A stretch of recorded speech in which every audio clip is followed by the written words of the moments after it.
おい、なんか言うことないのか？先に寝てるぞ。お、なんで？停電だよ、停電。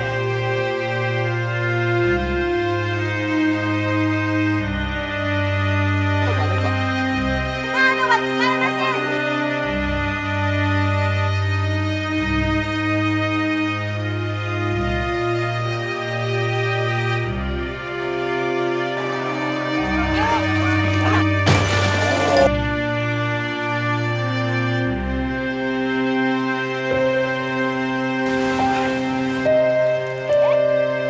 この子たちの分だけでもいいですから。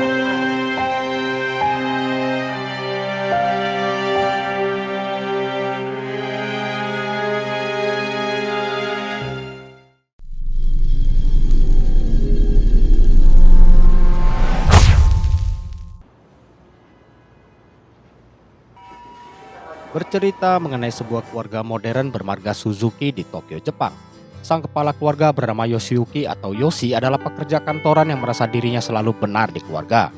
Bagi Yoshi, tugasnya hanya mencari uang dan hal lain bukan tanggung jawab dirinya. Sedangkan istrinya ialah seorang ibu rumah tangga bernama Mitsue. Mitsue seorang wanita kelewat modern yang bahkan gak ngerti caranya memotong ikan. Putri bungsu mereka bernama Yui.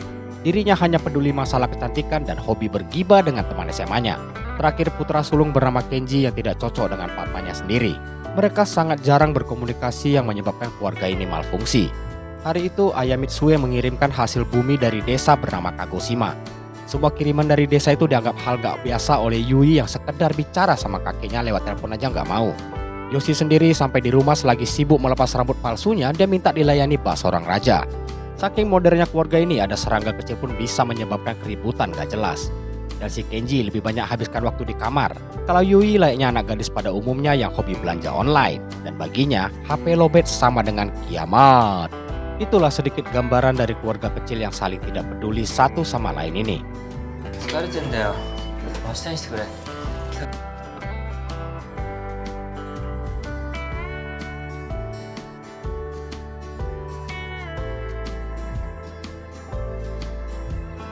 Pagi tiba, hari itu listrik padam yang anehnya membuat alarm maupun jam dinding ikut tidak berfungsi. Saat Yui tahu, dia sibuk balik kamar mengecek HP-nya dan ternyata mati total. Walau begitu, aktivitas harian mereka harus tetap berjalan. Mereka terpaksa turun lewat tangga dari lantai 10 karena lift tidak berfungsi. Selain itu, semua hal yang berkaitan dengan kelistrikan seperti kereta listrik, HP, bahkan mobil juga tidak bisa digunakan. Keadaan tersebut jelas membuat kota lumpuh. Di masa seperti inilah teknologi jadul seperti sepeda sangat berguna. みたいよ。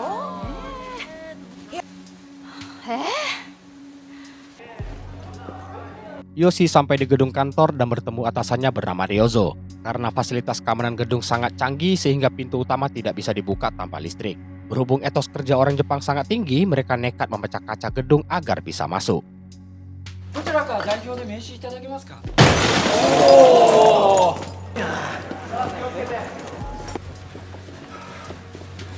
Berhasil masuk kantor ternyata tetap sia-sia karena padamnya listrik membuat mereka tidak bisa bekerja sama sekali. Di sekolah Yui juga sama. Lumpuhnya kota membuat beberapa guru tidak bisa masuk mengajar. 来られないので1時間目は自習になります。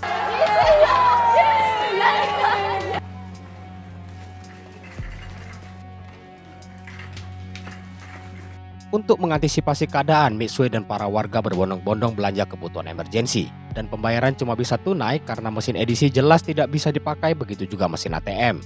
Padahal belum sehari listrik padam namun udah menimbulkan kekacauan besar di mana-mana. Termasuk kantor Yoshi yang karyawannya dipulangkan lebih awal. Sebelum pulang, Yoshi singgah ke toko sepeda.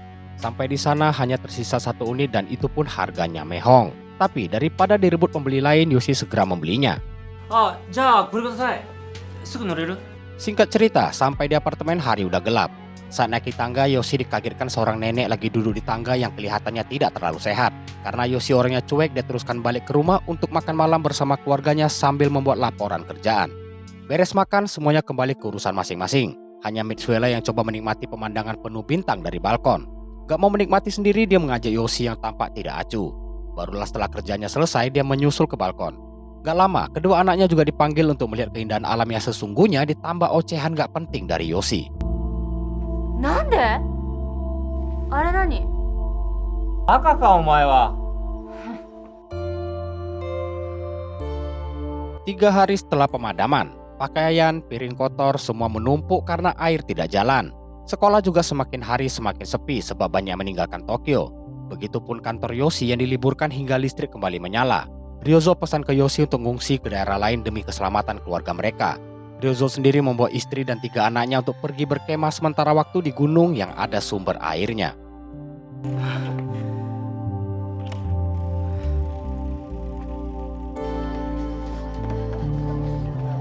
Demi memenuhi kebutuhan air, warga pergi ke PDAM setempat. Sayangnya, listrik yang padam membuat pompa air tidak bisa bekerja. Biarpun ada air, tapi tetap tidak bisa diambil sama sekali. Di sisi lain, kepikiran saran Ryozo, Yoshi pergi ke bank menarik uang tunai untuk jaga-jaga. Ramainya antrian membuat persediaan uang tunai tidak mencukupi. Walau Jepang terkenal disiplin, namun di saat genting sisi lain manusia akan mencuat. Oleh sebab itu, demi mendapat uang tunai, para pengantri mulai merusuh hingga membuat Yoshi terluka.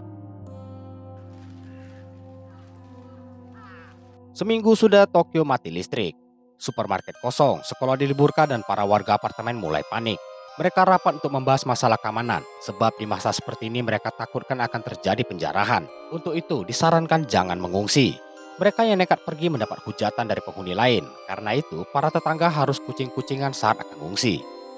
Selesai rapat, Yoshi dan Mitsue membahas kabar seorang nenek yang tidak diketahui kabarnya. Saat itulah di salah satu apartemen mereka melihat banyak pengunjung. Ternyata nenek tempo hari yang Yoshi temui telah meninggal. Hal tersebut membuat Yoshi mengajak keluarga pergi ke Kagoshima tempat mertuanya berada. Walau ditentang kedua anaknya sebagai kepala keluarga yang merasa selalu benar, maka demokrasi tidak berlaku. Rencana Yoshi adalah pergi ke bandara Haneda dengan bersepeda. Untuk itu semuanya diminta berkemas lalu mengumpulkan uang tunai guna membeli tiket pesawat. Uang yang terkumpul tidaklah cukup. Untungnya Mitsue menyimpan sejumlah besar uang tunai untuk berjaga-jaga.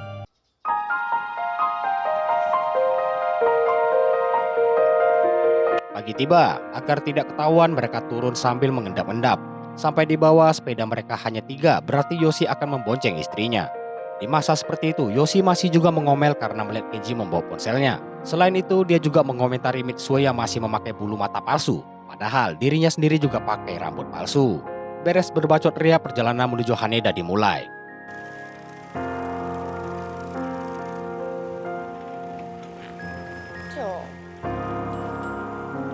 Sepanjang jalan, mereka yang berencana membeli persediaan minum dikagetkan harga yang dijual para penimbun. Dan makin jauh mereka jalan, makin mahal harganya. Mereka pikir minimarket akan lebih murah, nyatanya jauh lebih mahal. Tapi jiwa negosiasi emak-emak Mitsue tiba-tiba menggelegar yang membuat penjualnya bertekuk lutut. Emak-emak dilawan. これ全部買うから1本600いくぞって感じしない？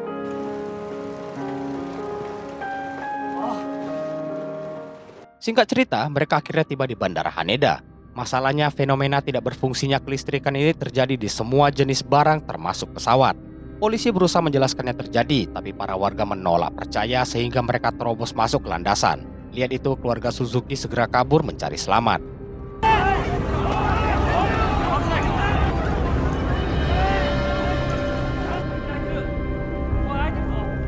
Walau listrik mati, masih ada juga hotel yang beroperasi, tapi harganya sangat tidak masuk akal. Karena butuh tempat bermalam, Yoshi terpaksa menginap dengan harga 3,2 juta rupiah per orang untuk kamar yang air pun tidak ada. Di dalam kamar, Yoshi bilang kalau mereka akan tetap ke Kagoshima walau dengan sepeda. Mendengar itu, si bungsu auto tantrum. Lucunya, Yoshi menyalahkan Mitsue atas sia-sianya perjalanan mereka ke Haneda tadi. Esoknya, Kenji dan Yui pergi ke toko buku untuk mencari peta. Setelah berkeliling, Kenji mendapat yang dicari kalau si bungsu malah mengambil buku masakan. Berdasarkan peta, Kenji bilang perjalanan akan makan waktu berbulan-bulan yang jelas mengagetkan Yui. Di tempat lain, Yoshi dan Mitsue berkeliling mencari sepeda tambahan. Gak lama mereka temukan sepeda ontel tua di sebuah rumah. Berhubung Yoshi masih bermoral, dia mau membelinya dari si pemilik. Pemilik sepeda ialah seorang ibu pemilik toko beras yang sedang ramai antrian. Di masa sulit ini, uang sudah tidak ada harganya. Jadi kalau mau beras harus barter sama makanan atau minuman. Buktinya adalah seorang pria hedon ditolak saat mau barter beras dengan jam Rolex dan mobil Maserati. Dengar penolakan itu, antrian auto kosong. Kini majulah Yoshi dan istri untuk barter sepeda bermodalkan sebotol air yang langsung ditolak. Lagi-lagi Mitsue beraksi dengan mengeluarkan sebotol whisky untuk sepeda dan sebotol lagi untuk beras. Apa si ibu mau? Tentu dong. Berkat itulah kini masing-masing memiliki sepeda dan perjalanan menuju Kagoshima berlanjut.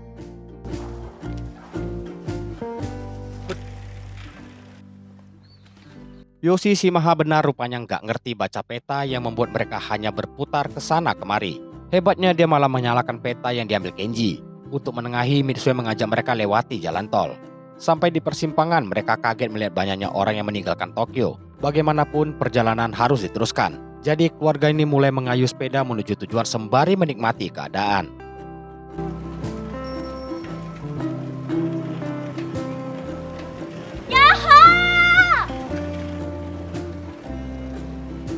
Tibalah mereka di sebuah rest area yang dipenuhi para pengungsi lain untuk bermalam. Demi keamanan, Yoshi bermaksud tidur dalam museum tapi pintu terkunci. Terpaksalah mereka bermalam di lapangan terbuka. Sambil istirahat di bawah pohon, Yoshi bertukar cerita dengan pasangan lain. Pasangan itu menuju Osaka karena dapat info di sana listriknya tidak padam. Di saat itu si bapak mencoba meminta sebotol air dari mereka. Di masa seperti ini entah harus kedepankan moral, logika, atau hal lainnya. Demi keluarga sendiri, Yoshi bohong kalau mereka tidak punya.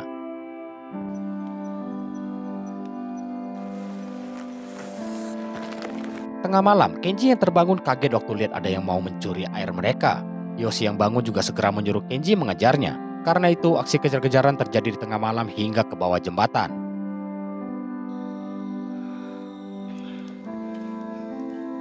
Waktu Kenji lihat ada pencahayaan, dia datangi untuk periksa. Si pencuri rupanya memiliki istri dan seorang baby yang masih menyusui. Karena itu, Kenji pun mengedepankan moralnya. Hari berikutnya, mereka tiba di sebuah terowongan. Di depannya ada 4 nenek pendekar buta yang membuka layanan jasa memandu jalan. Karena bayarannya adalah air, Yui dengan pede menolak dipandu. Tahu itu, salah satu nenek pendekar bilang, bentar lagi juga putar balik. Dan benar, terowongan sangat gelap dan keluarga Suzuki menjadi panik saat menabrak dan menginjak sesuatu. Alhasil, mereka butuh jasa nenek pendekar buta.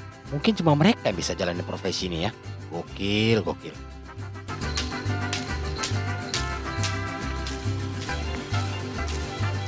Setibanya di ujung lain terowongan, nenek pendekar pun balik ke posnya tadi, sedangkan Yoshi mengubah haluan menuju Osaka karena rumor dari pasangan semalam.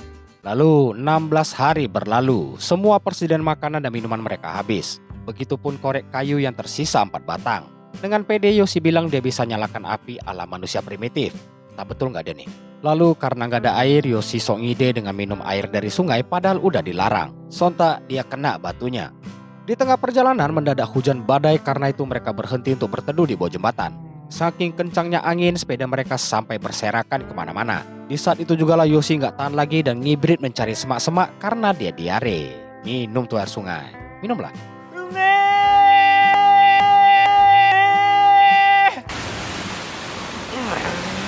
Setelah badai berlalu, mereka pergi mengumpulkan barang-barang mereka. Kenji dapati ban sepedanya bocor dan kacamata Mitsue pecah. Lebih parah lagi, persediaan beras berhamburan.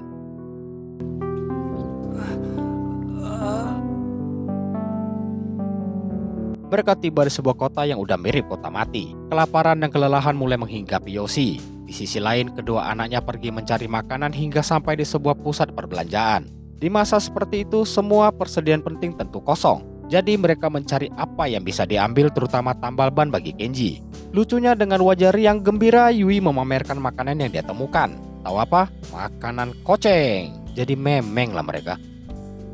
Lalu Kenji temukan air aki dan diminumnya. Dia bilang itu udah steril dan aku sendiri nggak tahu bener nggak sih air aki boleh diminum. Balik ke orang tua mereka, Yoshi yang ngaku bisa nyalakan api rupanya bohong. Kenji yang lihat melemparkan sebuah flare yang dia temukan padanya. Tapi demi gengsi Yoshi nggak mau pakai. Setelah itu Yui mulai mencoba makanan para memeng dan inilah reaksinya.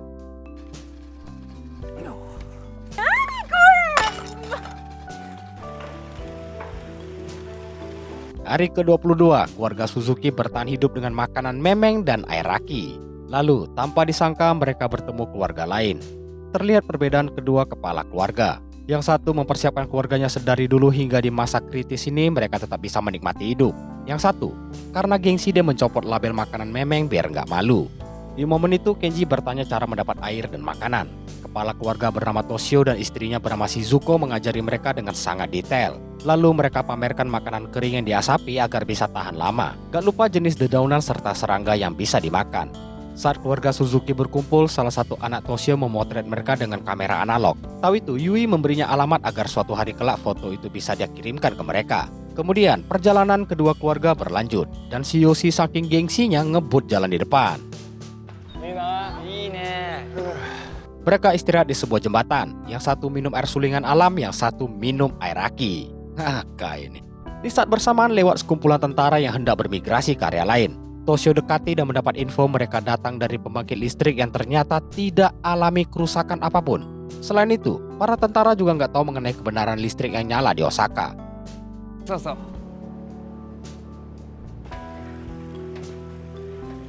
Kedua keluarga berpisah jalan untuk menuju tujuan masing-masing dan wajah Yoshi masih tetap menyebalkan. Singkat waktu, di hari ke-43 mereka sampai di Osaka. Rupanya sama aja, listrik juga padam. Akibatnya Yui mulai mengamuk pada Yoshi, dan masih aja Yoshi berkilah karena nggak mau disalahkan. Hal itu membuat kedua anaknya mulai berargumen mengenai Yoshi yang selalu lari dari tanggung jawab dan tidak mencerminkan seorang papa. Keributan mereka disudahi Mitsue yang Yoshi pikir akan membelanya. Gak taunya Mitsue minta anaknya memaklumi karena itulah sifat papa mereka. Mendengar itu, Yoshi terdiam dan merasa bersalah.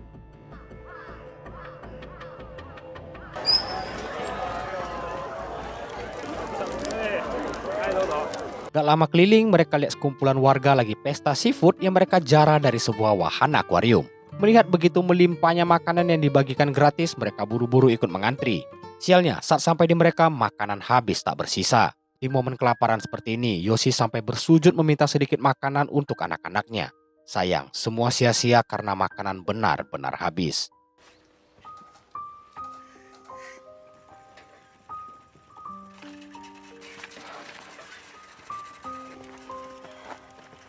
Dua bulan berlalu tanpa listrik.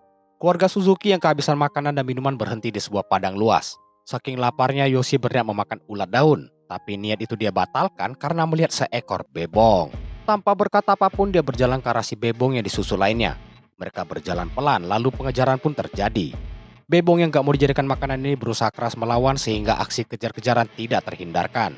Kuatnya niat hidup si bebong sampai menyeret Yoshi hingga jatuh ke bawah bukit kecil dan Yoshi pun berhasil mendapat bebong. Masalahnya adalah ikan aja mereka nggak ngerti motongnya, apalagi bebong. Ketika Kenji dipaksa memfatalitinya, mendadak seorang pak tua muncul. Bermodalkan pisau lipat, pak tua itu menyembelih si bebong, kemudian membawanya beserta keluarga Suzuki ke rumah. Pak tua gokil ini bernama Zenichi dan merupakan penduduk asli setempat. Setibanya di rumah, keluarga Suzuki langsung izin untuk minum dari sumur pompa Zenichi. Selagi mereka minum, Zenichi cerita rupanya dia adalah pemilik bebong tadi beserta bebong lain yang kabur dari kandang. Zenichi izinkan mereka tinggal sementara di rumah, tapi sebagai gantinya mereka harus mencari dan menangkap semua bebongnya. Setelah setuju, Zenichi menawari mereka makan. Entah udah berapa lama kelaparan, keluarga ini makan dengan lahapnya. Saking lamanya nggak merasakan makanan, Yui sampai menangis sambil makan. Beres makan, Zenichi minta mereka bantu menjagal si bebong. Walau geli dan jijik, mereka terpaksa lakukan karena udah diberi makan dan tempat tinggal. Beres dijagal, bebong digarami lalu diasapi selama 1 minggu agar tahan lama. Kemudian mereka menimba air dan menyalakan perapian untuk mandi. Sekian lama tidak merasakan mandi air hangat, itu mereka sangat menikmati momen tersebut.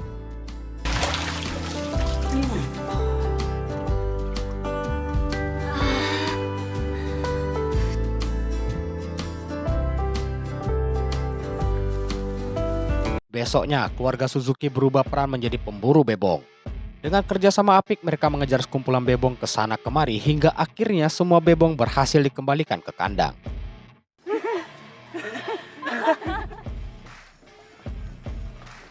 Beberapa hari di sana, Zenichi seakan menjadi guru mereka untuk bertahan hidup di alam bebas. Mereka yang tadinya serba nggak bisa, kini bisa dikatakan udah memiliki keterampilan masing-masing. Di saat santai, Zenichi menawarkan mereka untuk lanjut hidup di sana sampai keadaan kondusif. Tawaran menggiurkan itu Yoshi tolak, sebab dia yang dulu nggak pedulian ini tahu betapa Mitsue mengkhawatirkan papanya. Karena itu mereka putuskan untuk berangkat ke Kagoshima.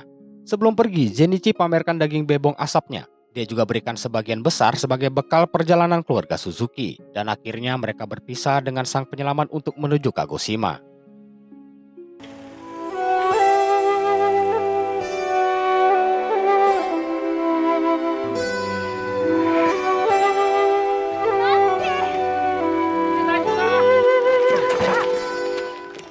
Perjalanan mereka terhenti oleh sungai besar.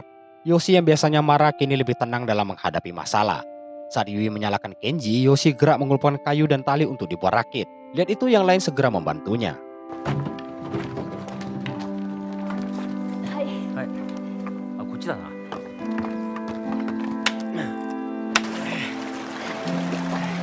Begitu rakitnya selesai, mereka segera menyeberangkan para perempuan dulu baru kembali untuk membawa sepedanya.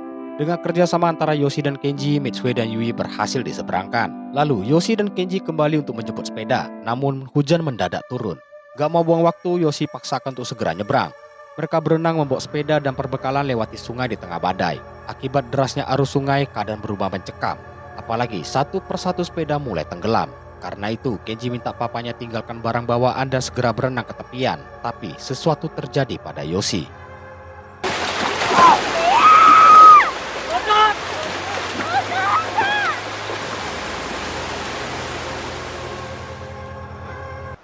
Setelah hujan reda, Kenji berkeliling mencari keberadaan Yoshi yang dibawa arus tadi. Namun, dia hanya menemukan wig Yoshi yang artinya Yoshi tidak selamat.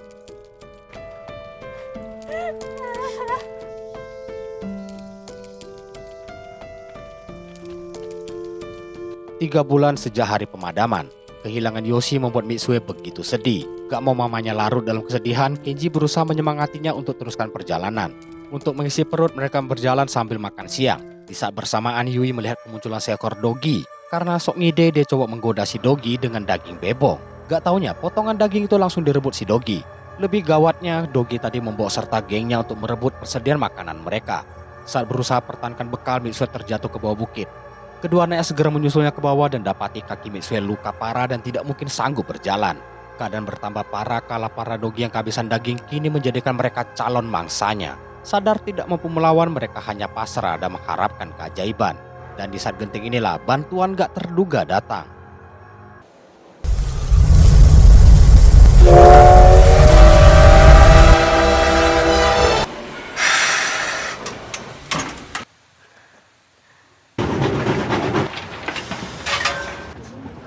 Satu unit lokomotif bertenaga batu bara menyelamatkan hidup ketiganya. Di dalam kereta, setelah mengobati Mitsue, mendadak semua menangis kala ditanya keberadaan papa mereka. Padahal Yoshi masih hidup. Begitu sadar, dia berjalan bak zombie di tengah jalanan. Akibat lelah dan terluka, dia berhenti di sebuah padang luas. Di momen itulah lokomotif melintas. Namun Yoshi udah gak punya tenaga untuk meminta bantuan. Kali ini dia diselamatkan gengsinya tempo hari. Flare dari Kenji yang dia tolak pakai masih dikantongi. Manfaatkan itu, dia berharap keberadaannya diketahui. Siapa sangka orang yang melihat adalah Mitsue.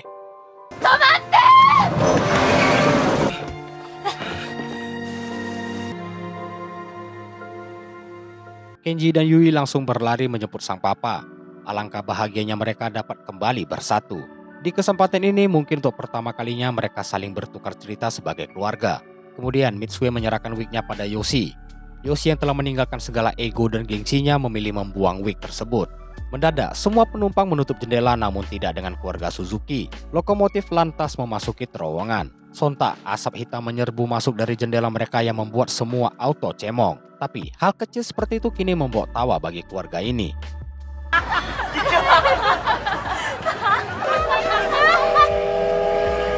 Hari ke-108 tanpa listrik. Keluarga Suzuki tiba di pantai Kagoshima. Dari kejauhan, orang pertama yang mereka jumpai tak lain adalah papa dari Mitsue. Dan singkat waktu, 2,5 tahun berlalu.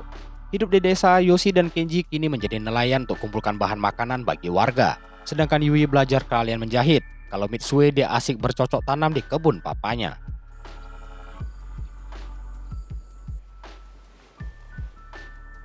Suatu pagi, Yoshi terbangun oleh sesuatu. Dia keluar dan menuju gudang rumah mertuanya untuk mencari sumber suara. Alangkah kagetnya Yoshi kala menemukan sumber bunyi berasal dari jam waker. Selain itu, toa informasi juga berbunyi yang membangunkan seisi desa. Keluarga Suzuki berkumpul di pagi itu untuk menyaksikan listrik yang kembali menyala setelah sekian tahun lamanya.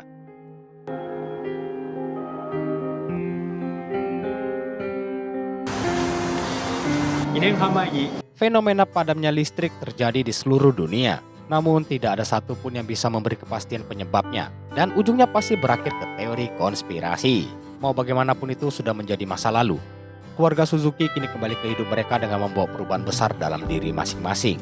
Mitsue kini sudah alih dalam potong-memotong ikan, serta komunikasi antar keluarga sekarang menjadi hal yang biasa bagi mereka.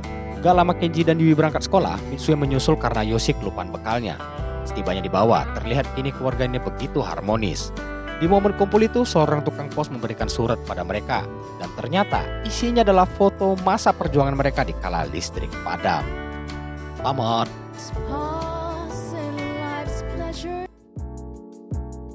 Berakhir sudah film Survival Family. Banyak pesan dari film ini yang bisa kita tangkap, tapi satu yang pasti, kadang suatu bencana bisa menyebabkan perubahan besar karakter manusia. Seperti keluarga Suzuki yang awalnya malfungsi berubah menjadi keluarga solid dan siap tempur dalam segala keadaan. Hal yang kusoroti adalah betapa pentingnya listrik. Tanpa itu mau apa juga bakal percuma. Kalau kejadian beneran, aku sendiri ragu sanggup bertahan. Skill setku semua berhubungan sama digital dan komputerisasi. Di masa kegelapan kayak gitu, mana kepake sama sekali. Aku mulai merasa penting juga belajar ilmu survival gitu ya. Jaga-jaga dunia dilanda masa kegelapan kan. Oke, sampai sini aja film yang sangat menarik ini. Semoga terhibur dan thank you for watching. See you all again. Dah.